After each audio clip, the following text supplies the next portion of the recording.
ये समाज में व्याप्त मुनाफाखोरी और सब कुछ मुझे ही मिल जाए, सब मेरा ही हो जाए, किसी के हिस्से में कुछ न आए, इस कोशिश में लगे अधिकतर लोग। मतलब जो भ्रष्टाचार का मूल कारण है, उसमें यही लालच है। वह कोई भी हो, किसी भी पेशे में हो, कुछ इस तरह की हरकतें जो वह करता रहता है, इसी की वजह से पूरा समाज भ्रष्ट रहता है। उसके पीछे लालच ही है कि सबसे ज़्यादा मुझे ही कमाना है, सब कुछ मुझे ही हड़प लेना है और सब मेरा हो जाए, जो कि संभव नहीं है। सब कुछ किसी एक का कैसे हो सकता है? पर इस कोशिश में पूरे समाज की जो अव्यवस्था दिखाई पड़ती है, उसके पीछे यही नाकाम कोशिशें हैं जो समाज को भ्रष्टतम बनाती रहती है। या यूं कहें, व्यक्ति के स्तर पर जो हम योगदान देते हैं, वही समाज में दिखाई पड़ता है। मतलब व्यक्ति का रिफ्लेक्शन ही समाज है। राजनीति भी उसी का हिस्सा है।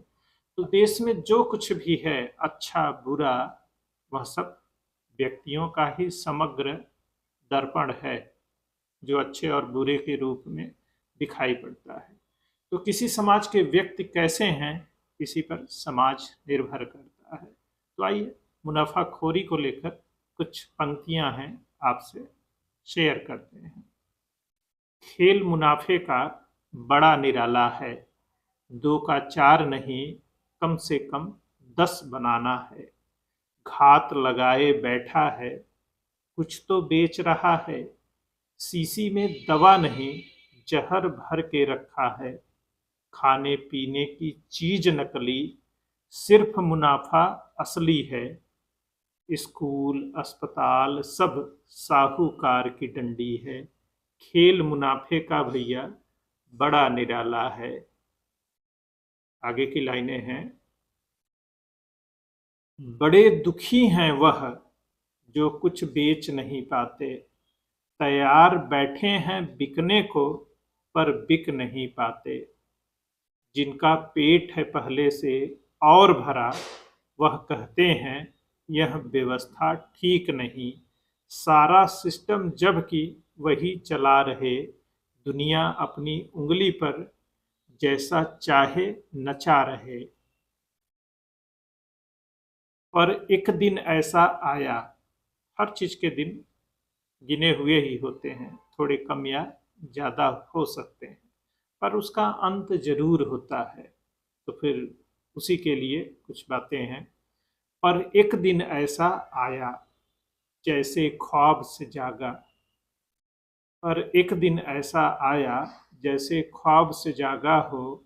अपने कद जितना नहीं कहीं टुकड़ा भी, विदा हुआ अकेले, बिन माटी बिन कपड़ा ही। दुनिया अब भी कायम है, तुमने किया कितना ही। यह मुनाफा किस काम का, जब हाथ लगे न जर्रा भी।